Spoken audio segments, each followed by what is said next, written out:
नमस्कार दोस्तों, मेरा नाम फोटोन पेन नेम फोटोन है। आप सभी जानते हैं हम एटॉमिक एंड मॉलिक्यूलर फिजिक्स को कवर कर रहे हैं। तो आज का टॉपिक हमारा है स्टेन-गर्लक एक्सपेरिमेंट। तो देखो 1925 में स्टेन और गर्लक ने एक्सपेरिमेंट परफॉर्म किया था टू वेरीफाई स्पेस क्वांटाइजेशन। अब स्पेस क्वांटाइजेशन हमने पढ़ा था कि जो एटम्स होता है वो डिस्क्रीट ओरिएंटेशन ही ले सकता है जब हम उसको एक्सटर्नल मैग्नेटिक फील्ड में प्लेस कर सकते हैं।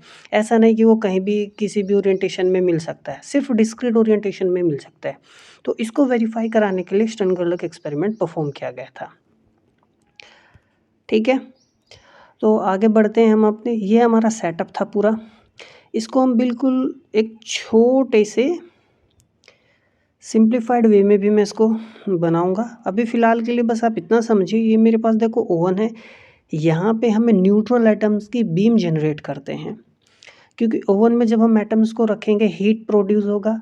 हीट प्रोड्यूस होने से जो हमारा एटम्स है वो लाइट की फॉर्म में बाहर निकलेंगे। फिर हम यहाँ पे उनको नैरो स्लिट से कोलीमीटर की मदद से अलाइन कर देते हैं सिंगल लाइन में। तो हम यहाँ पे देख सकते हैं मैग्नेटिक फील्ड है हमारा, नॉर्थ पोल हो गया, साउथ पोल हो गया।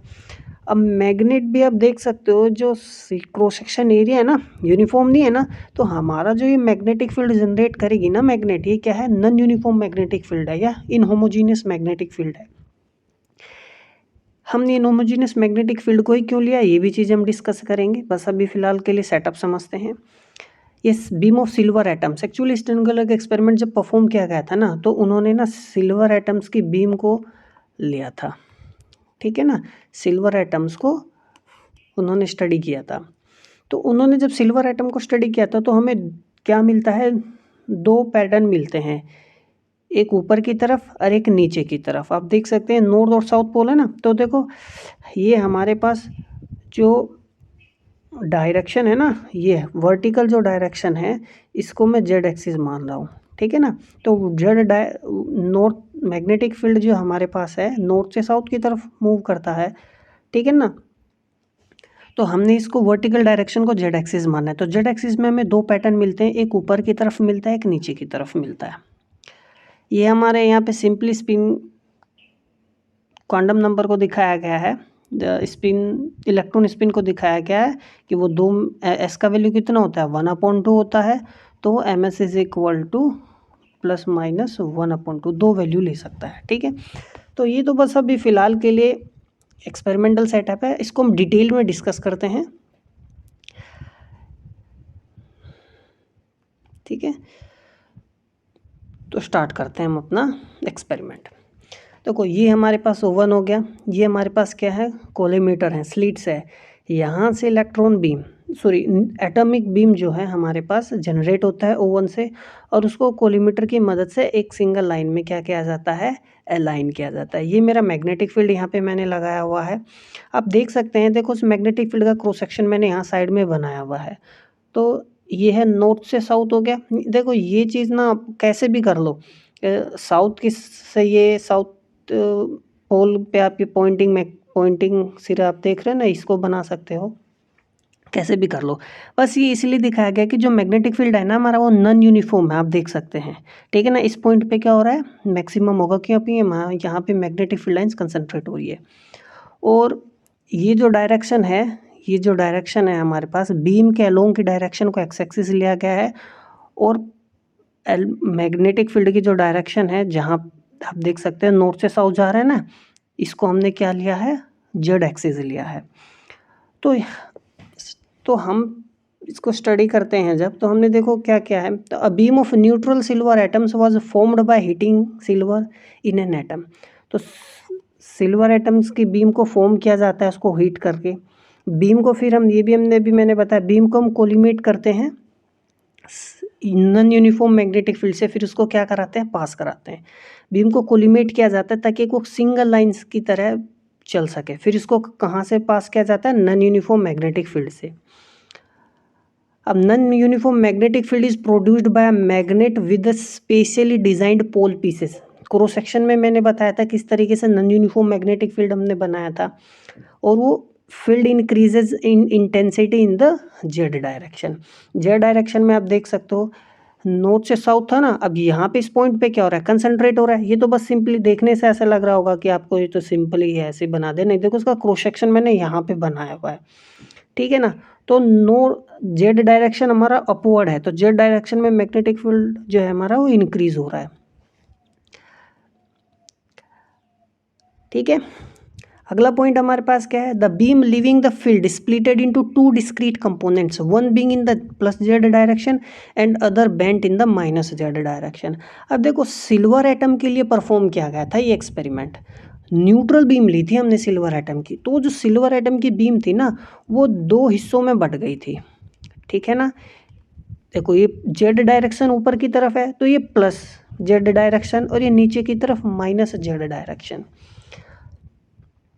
कोई डाउट है यहाँ तक? अब ये सारा क्यों चीज़ें हुई है, हम इस चीज़ को कवर कर रहे हैं। अब जैसे मैंने बताया, तो जो बीम था दो डायरेक्शन में स्प्लिट होके प्लस जेड डायरेक्शन में स्प्लिट हुआ, एक माइनस जेड डायरेक्शन में स्प्लिट हुआ। द एक्सपेरिमेंट वाज रिपीट, अब ध्यान रखना सिल्वर एटम के लिए था, सिल्वर एटम के लिए ही सिर्फ दो में स्प्लिट हुआ, ज़रूरी नहीं कि सिर्फ हमेशा ही दो में हो, तीन में भी हो सकता है, चार में भी हो सकता है, और ऐसा भी हो सकता है कि मैग्नेटिक जो हमारा बीम था वो स्प्लिट ना हो, और वो सिंपली एक पैटर्न मिलेगा हमें, बिल्कुल एक सीधी रेखा की तरह मिले हमें फोटोग्राफिक प्लेट पर। The experiment was repeated using other atoms and in each case the beam was found splitted in two or more discrete components. दूसरे एटम्स भी लिए थे हमने यहाँ पे, ठीक है। अब दूसरे एटम्स जब लिए गए थे ना, तो देखा गया कि जो स्प्लिट हो रहा है ना बीम, वो 2, 3, 4 पैटर्न्स में स्प्लिट हो रहा है। ये हमारा जो फोटोग्राफिक प्लेट है या कलेक्टिंग प्लेट है, इस पे हमें पैटर्न्स नज़र आते हैं। ऐसा भी हुआ था कि हमें कोई पैटर्न नज़र नहीं आ रहा था, उसको भी हम डिस्कस कर रहे हैं, ठीक है। अब ध्यान से देखना, यदि देखो मैग्नेटिक फील्ड यदि नहीं होगा तो सिंपली मुझे ना एक सिंपल सी स्ट्रेट लाइन नज़र आएगी। क्यों नज़र आएगी? अब देखो जो मेरे पास बीम है, हमने यहाँ पे भी अपने फिगर में भी देखा था, देखो अब मैग्नेटिक फील्ड जब हम नहीं लगाएंगे तो जो बीम है वो सीधी पास हो जाएगी, क्योंकि मैग्नेटिक फील्ड उस पर फोर्स नहीं लगाएगा एटम्स पर। जब एटम्स पर फोर्स नहीं लगाएगा तो एटम्स प्लस जेड डायरेक्शन की तरफ मूव नहीं करेंगे, तो एटम्स ऊपर नीचे बिल्कुल भी नहीं मूव करेंगे, तो सिंपली एक स्ट्रेट लाइन हमें मिलेगी जब मैग्नेटिक फील्ड नहीं होगा। तो ये स्ट्रेट लाइन हमारी तब मिलती है जब हमारे पास मैग्नेटिक फील्ड हम अप्लाई नहीं करते, एक सीधा बीम मिलेगा हमें, ये आप देख सकते हो।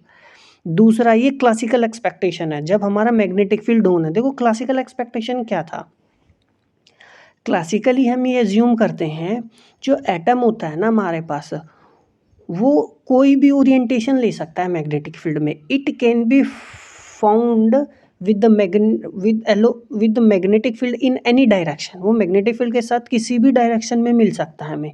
ये हमारा क्लासिकल नज़रिया था, ठीक है। तो जब वो किसी भी कोई भी ओरिएंटेशन ले सकता है, तो सारे ओरिएंटेशन हमें फोटोग्राफिक प्लेट पर मिलने चाहिए।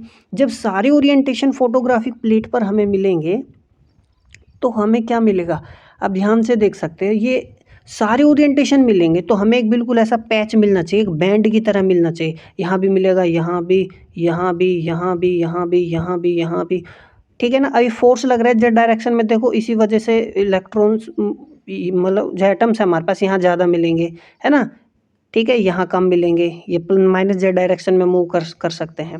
तो ऐसा मिलना चाहिए था, ये क्लासिकल एक्सपेक्टेशन था, लेकिन हमें ऐसा कुछ भी नहीं मिला, ठीक है। एक्चुअल पैटर्न हमें कैसा मिला था, ये देखो प्लस जेड डायरेक्शन ऊपर की तरफ मैंने बनाई, ये सिल्वर बीम था तो इसलिए हमें दो ट्रेसेस मिले हैं। अब ऐसा क्यों हुआ एक्चुअली में, ठीक है, तो इस चीज़ को पढ़ते हैं, इंटरप्रिटेशन ऑफ द रिजल्ट। देखो if an atom could have any orientation in the magnetic field, then for the millions of atoms present in the beam all possible orientations would be obtained and the beam would be deflected into a continuous band। कहने का मतलब देखो simple से ये है, classically जैसे हमने अभी देखा कि ऐसा पैटर्न मिलना चाहिए, ठीक है। अब यदि एटम कोई भी पॉसिबल ओरिएंटेशन लेता, कोई भी पॉसिबल ओरिएंटेशन लेता तो ऐसा पैटर्न मिलना चाहिए था, क्योंकि सारे ओरिएंटेशन इसमें आ जाएंगे, ठीक है। लेकिन ऐसा नहीं मिला, इसका मतलब ये हुआ एटम कोई भी ओरिएंटेशन नहीं ले सकता। ऐसा नहीं कि जो जो चाहा वो मन कर लिया, उसका मैग्नेटिक फील्ड में कोई भी ओरिएंटेशन पॉसिबल नहीं है। सिर्फ और सिर्फ डिस्क्रीट ओरिएंटेशन पॉसिबल है। कुछ चुनिंदा ही ओरिएंटेशंस है जो पॉसिबल हो सकती है, सिर्फ वही ले सकता है। समझ में आया? In the experiment, however, there was no band but discrete traces on the photographic plate. अब यही तो है ना कि बस बैंड तो कोई मिला नहीं, डिस्क्रीट ट्रेसेस मिला, कहीं कहीं हमें बैंड मिले। तो इसका मतलब यही था कि एटम्स भी कहीं कहीं डिस्क्रीट ओरिएंटेशंस में ही प्रेजेंट है, और वे डिस्क्रीट ओरिएंटेशन से डिफ्लेक्ट होकर जेड डायरेक्शन की तरफ गए, कुछ माइनस जेड की तरफ गए, और हमें दो ट्रेसेस मिले थे सिल्वर एटम के केस में। यदि सारे पॉसिबल ओरिएंटेशन होते तो सारे पॉसिबल ओरिएंटेशन फोटोग्राफिक प्लेट पर होने चाहिए थे, क्योंकि मैग्नेटिक फील्ड हर ओरिएंटेशन को डिफ्लेक्ट करता है, और एक पूरा बैंड मिल जाता जो कि हमें नहीं मिला। तो this showed that the atom passing through the field were oriented in space. तो इसका मतलब यही था कि जो एटम्स थे ना, वो ओरिएंटेशन था उनका स्पेस में, डिस्क्रीट डायरेक्शन में। So that beam deflected in certain discrete direction. अब देखो, जब वो स्पेस में डिस्क्रीट डायरेक्शन में ओरिएंटेड थे, तो जो मैग्नेटिक फील्ड था वो डिस्क्रीट डायरेक्शन में ही डिफ्लेक्ट हो गए, और हमें डिस्क्रीट ट्रेसेस मिले। कहाँ पर? प्लेट पर।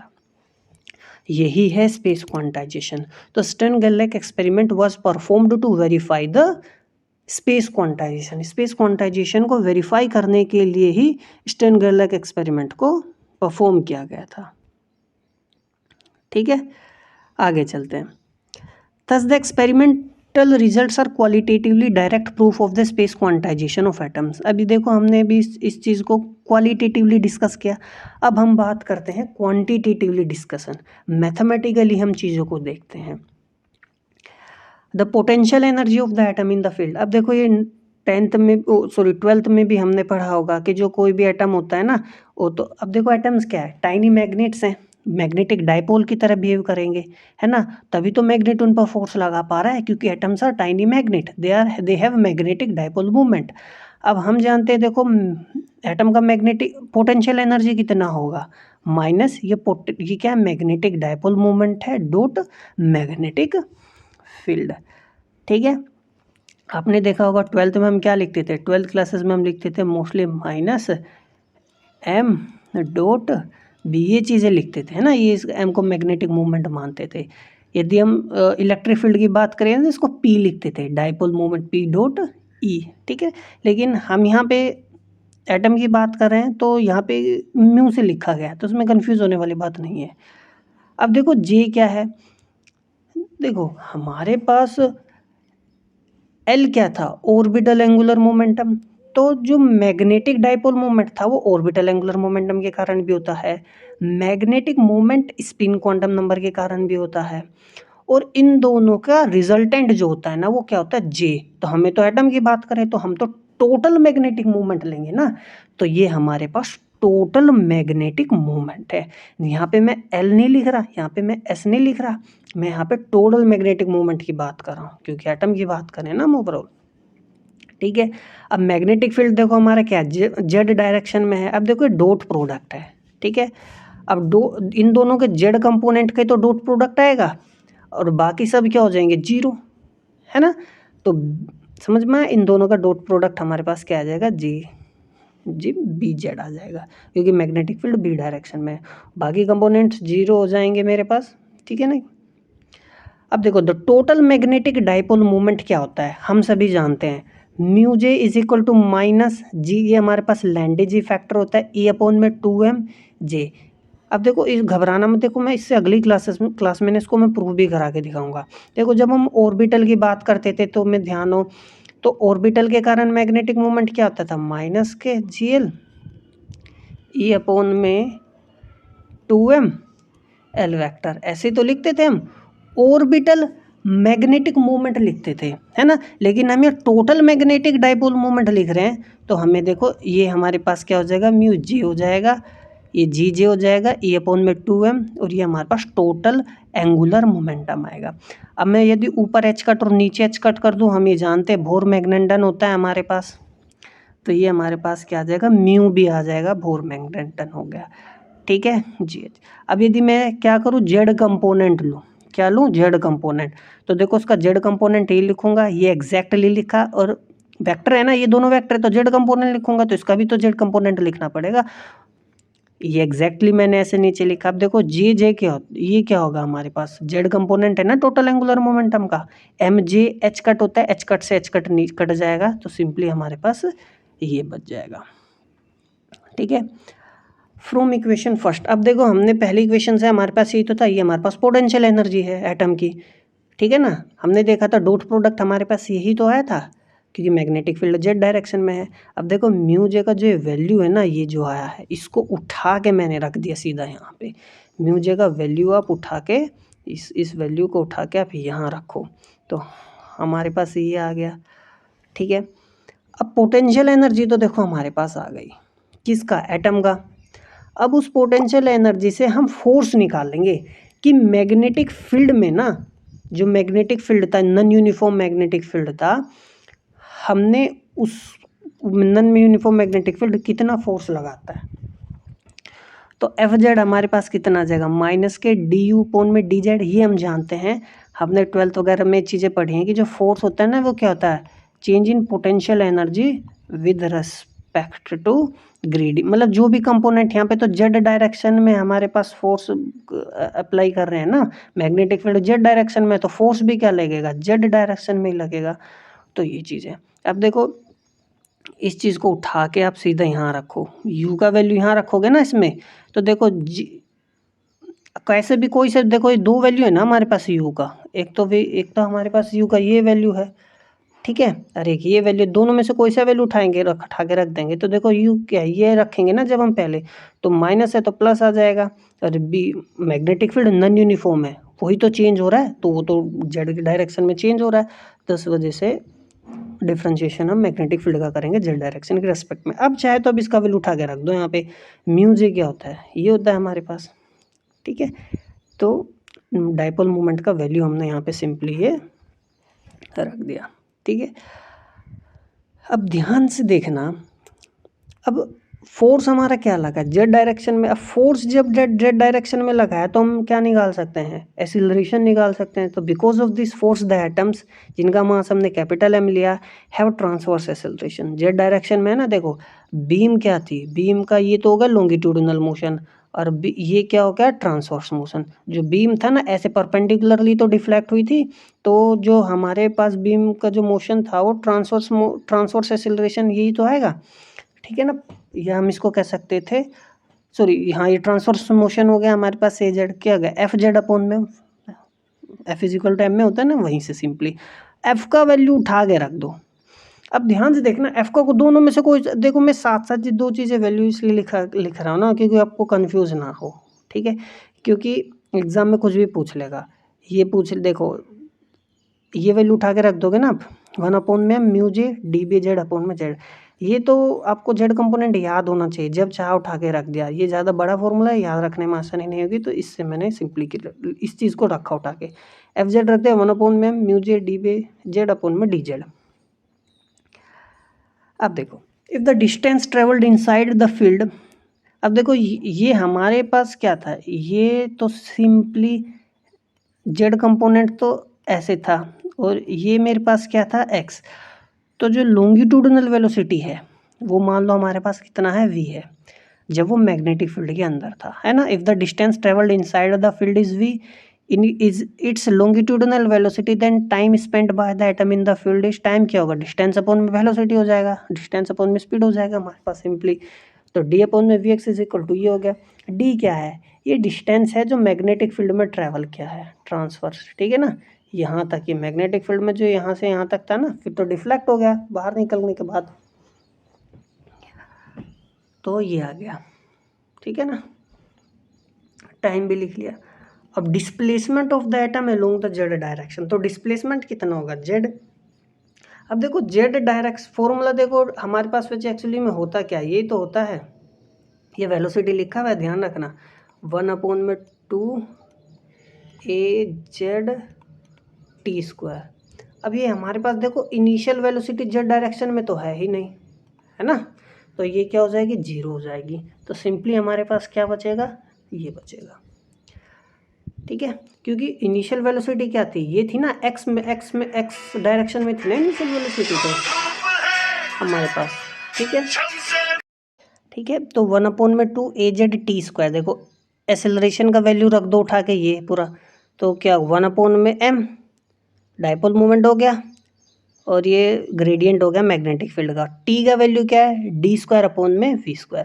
ये फॉर्मूला ना तुम्हें ध्यान रखना है। अब देखो इसको याद रखना बहुत ज़्यादा आसान है। अब तुमको क्या आसान कैसे है, देखो इस फॉर्मेट से ध्यान रखना।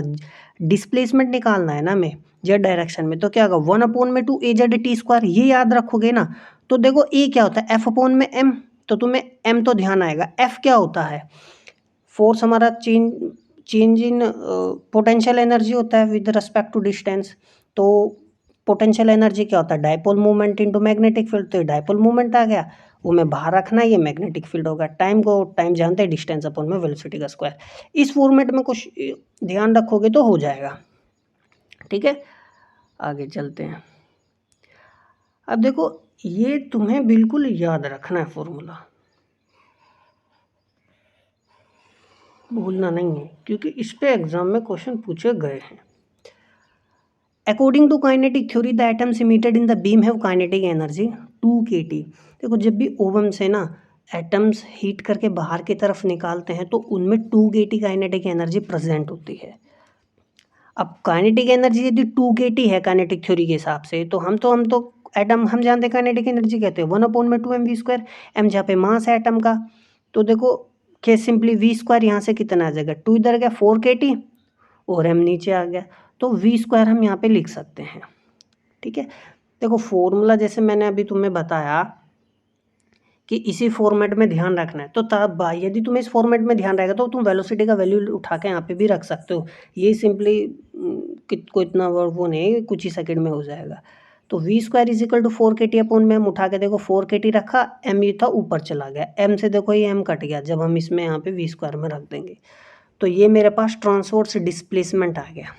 ठीक है, तो ये याद होना चाहिए तुम्हें, पहला वाला फॉर्मेट में याद रख लोगे तो कोई दिक्कत नहीं है। Separation between 2 components of the beam.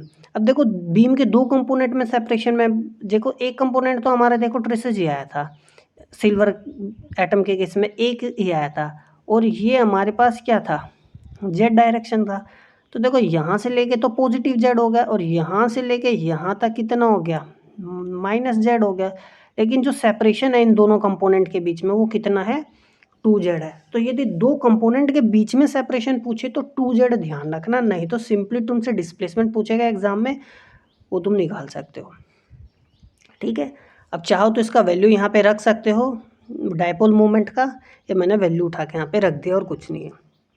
देखो डिस्प्लेसमेंट निकाला था इसलिए माइनस साइन निकाल आ रहा है, नहीं तो सिंपली डिस्टेंस के उसमें रखेंगे तो इसको हम पॉजिटिव ट्रीट करेंगे और कुछ नहीं है। अब देख सकते हो यहाँ पे जो डिस्प्लेसमेंट है ना, वो किस पे डिपेंड कर रहा है, mj पे। अब mj क्या था, जेडथ कंपोनेंट था हमारा टोटल एंगुलर मोमेंटम का, तो फॉर अ जे है ना इनर क्वांटम नंबर, ये टोटल क्वांटम नंबर होता है ना, इसके लिए mj कितना वैल्यू ले सकता है, 2j+1 वैल्यूज ले सकता है। तो जो एटॉमिक बीम है ना वो 2j+1 कंपोनेंट्स में हमारी क्या हो जाएगी, स्प्लिट हो जाएगी। तो 2j+1 पॉसिबल वैल्यूज है हमारे पास। ठीक है ना, ये अब ध्यान से देखो सिल्वर एटम के केस में, यदि तुमसे पूछे सिल्वर एटम के केस में तुम्हें वैसे भी ध्यान रखना है, दो कंपोनेंट में डिस्प्लिट हुई थी ना, तो 2j+1 हमारे पास कितना आएगा, 2 आ गया। तो j का वैल्यू यहाँ से कितना आ गया हमारे पास, 1/2 आ गया।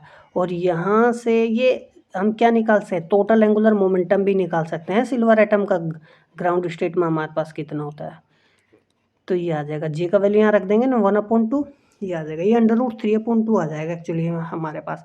तो ये फॉर्मूला ध्यान रखना। ठीक है, तो 2j+1 ट्रेसेस पॉसिबल होते हैं।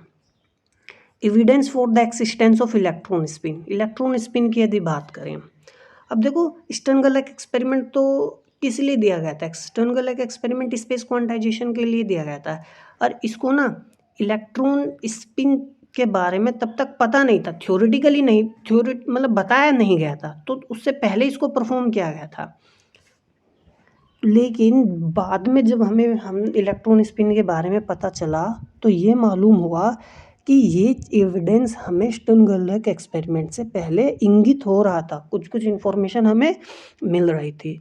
तो 1927 में ना फिप्स और टेलर ने स्टर्नगरलर के एक्सपेरिमेंट को रिपीट किया हाइड्रोजन एटम के साथ।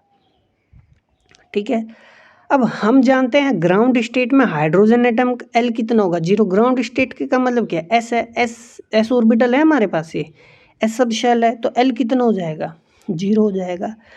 अब ध्यान से देखना, स्पिन के बारे में नहीं पता था जब ये एक्सपेरिमेंट परफॉर्म किया गया था, ठीक है ना। तो ध्यान रखना, अब एज्यूम करके चलो हमें स्पिन के बारे में पता ही नहीं है। जब हम एज्यूम करके चलेंगे ना स्पिन के बारे में नहीं पता है, तो हम कंट्राडिक्शन से प्रूफ करेंगे कि स्टर्नगरलर एक्सपेरिमेंट किस तरीके से एविडेंस दे रहा था इलेक्ट्रॉन स्पिन का। तो देखो, जब स्पिन नहीं है तो जो एंगुलर मोमेंटम होगा वो सीधा साधा सीधी सी बात है L ही देगा। यदि स्पिन भी होता तो L प्लस S दोनों जोड़ के हमारे पास क्या मिलता, वेक्टर की फॉर्म में जोड़ के टोटल एंगुलर मोमेंटम मिलता। तो अभी मान के चलो स्पिन नहीं है, यदि स्पिन नहीं है ना तो जो एंगुलर मोमेंटम होगा ना टोटल, वो L ही तो देगा, और L हमारे पास क्या है, 0 है। समझ में आ गई बात, क्योंकि ग्राउंड स्टेट है हाइड्रोजन एटम का। तो यदि L 0 है तो ml कितना आ जाएगा, 0, और m है ये m कह सकते हैं, mj भी हमारा कितना आ गया, 0 आ गया। तो देखो जब mj 0 है ना, तो जब mj का वैल्यू हम यहाँ पे रखेंगे तो z का वैल्यू कितना आ गया, 0। समझ में आया। तो बीम डिफ्लेक्ट नहीं हुई, इसका मतलब z मतलब 0 का मतलब कोई ट्रेसेस हमें नहीं मिले, ठीक है। और यह हम इस चीज़ से भी देख सकते हैं, 2j+1 बराबर में कि देखो j का वैल्यू यहाँ पे रखोगे ना, है ना, तो कितना आ गया, 0 आ गया हमारे पास। सिंपली L रख, ये 0 रखा तो 1 आ गया ना। तो एक ही ट्रेस कहने का मतलब है सिंपली ये लाइन मिली हमें, तो ये तो स्प्लिट नहीं हुई ना। तो beam would be unaffected by the magnetic field, beam magnetic field से क्या होगी, अनअफेक्टेड होगी, सीधा एक ट्रेस मिलेगा, ऊपर नीचे इसको स्प्लिट नहीं करेगी, मैग्नेटिक फील्ड बीम को स्प्लिट नहीं करेगा। And only one trace would have been obtained. समझ में आया, एक ही ट्रेस मिलना चाहिए था, लेकिन फिप्स और टेलर को क्या मिले, 2 सिमेट्रिकली डिफ्लेक्टेड कंपोनेंट्स मिले। अब तो ये तो, अब ध्यान से देखना, स्पिन के बारे में नहीं पता था ना, तो उन्होंने कहा, वे तो सब यही मान के चल रहे थे ये चीज़ें हैं, तो एक ये हमें मिलना चाहिए था, लेकिन ऐसा नहीं मिला, 2 कंपोनेंट मिले। अब उन्होंने सोचा कि 2 कंपोनेंट कैसे मिल सकते हैं, क्योंकि L तो 0 है, L जब हमारा 0 है, S के बारे में पता नहीं था तब तक, तो जब L 0 है ना, तो हम इसको ऐसे भी समझ सकते हैं 12+1 कंपोनेंट होंगे ना, तो L 0 हो गया तो एक ही कंपोनेंट मिलना चाहिए था, लेकिन ऐसा नहीं मिला, 2 कंपोनेंट मिले। तो वे 2 कंपोनेंट आ किसकी वजह से रहे हैं, इसकी वजह से तो नहीं आ रहे, क्योंकि इसकी वजह से तो एक ही आना चाहिए था, आ 2 रहे हैं, तो इसका मतलब है स्पिन क्वांटम नंबर था। समझ में आया। So this is just the case when the existence of electron spin is admitted, और ये तभी था जब इलेक्ट्रॉन स्पिन के एक्सिस्टेंस को माना गया कि ये 2 कंपोनेंट तो तभी आ सकते हैं तब स्पिन हो, और ये स्पिन की वजह से क्या हो रहे हैं, स्प्लिट हो रहे हैं।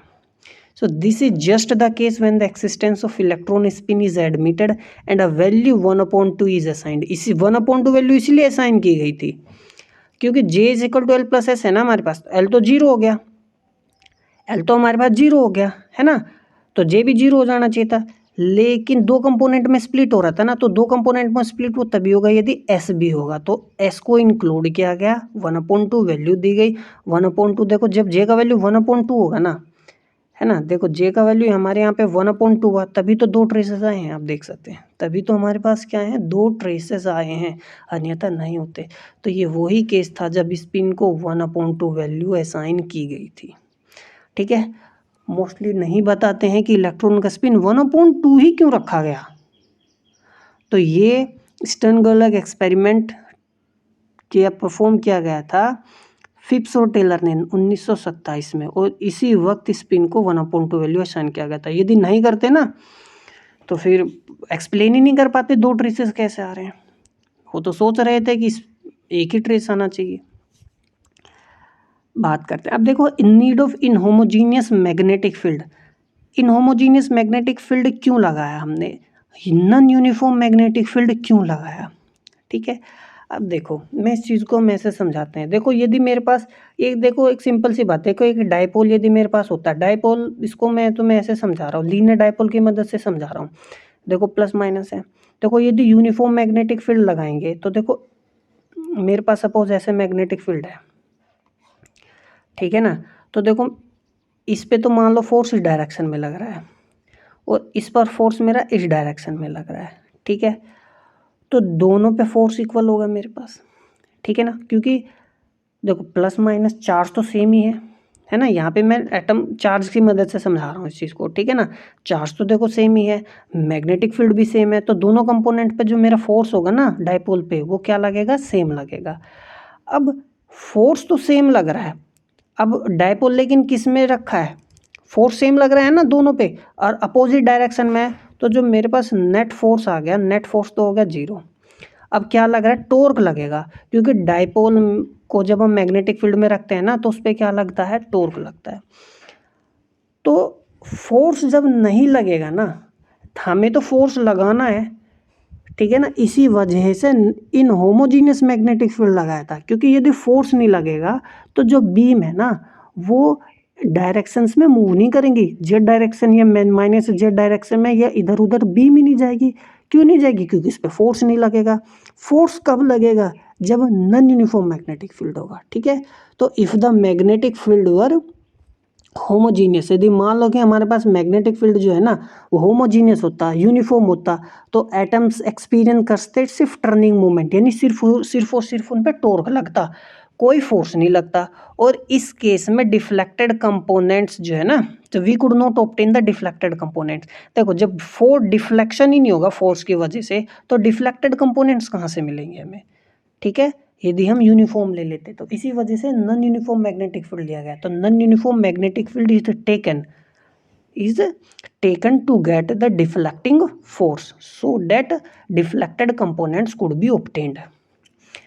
एटम्स एंड आयंस की बात करते हैं। अब देखो एटम्स ही क्यों लिए गए, हमने न्यूट्रल एटम्स लिए थे बीम में, क्या लिए थे, न्यूट्रल एटम्स लिए थे, आयंस क्यों नहीं लिए, क्योंकि देखो स्टर्नगरलर एक्सपेरिमेंट में ना हम यदि आयंस ले लेते तो आयंस पे लोरेंज फोर्स भी लगता है।